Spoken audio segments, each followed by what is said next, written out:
خواجہ آصف نے مصنوعی ذہانت کے باعث اگلی جنگیں زیادہ خطرناک ہونے کا خدشہ ظاہر کر دیا۔ سلامتی کونسل میں مصنوعی ذہانت اور عالمی امن و سلامتی سے متعلق مباحثے سے خطاب میں خواجہ آصف نے آرٹیفیشل انٹیلیجنس کو جنگوں کے بجائے امن کے لیے استعمال کرنے پر زور دیا۔ انہوں نے اخلاقیات اور اصول و ضوابط برقرار رکھنے کے لیے انسانی فیصلوں کی بالادستی ناگزیر قرار دی۔ انہوں نے دنیا کو مصنوعی ذہانت کا منصفانہ اور مؤثر نظام بنانے کی پیشکش بھی کی۔ خواجہ آصف نے مصنوعی ذہانت کے باعث اگلی جنگیں زیادہ خطرناک ہونے کا خدشہ ظاہر کر دیا۔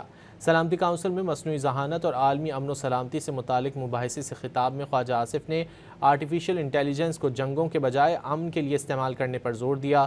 انہوں نے اخلاقیات اور اصول و ضوابط برقرار رکھنے کے لیے انسانی فیصلوں کی بالادستی ناگزیر قرار دی۔ انہوں نے دنیا کو مصنوعی ذہانت کا منصفانہ اور مؤثر نظام بنانے کی پیشکش بھی کی۔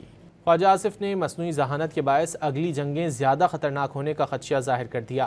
سلامتی کونسل میں مصنوعی ذہانت اور عالمی امن و سلامتی سے متعلق مباحثے سے خطاب میں خواجہ آصف نے آرٹیفیشل انٹیلیجنس کو جنگوں کے بجائے امن کے لیے استعمال کرنے پر زور دیا۔ انہوں نے اخلاقیات اور اصول و ضوابط برقرار رکھنے کے لیے انسانی فیصلوں کی بالادستی ناگزیر قرار دی۔ انہوں نے دنیا کو مصنوعی ذہانت کا منصفانہ اور مؤثر نظام بنانے کی پیشکش بھی کی۔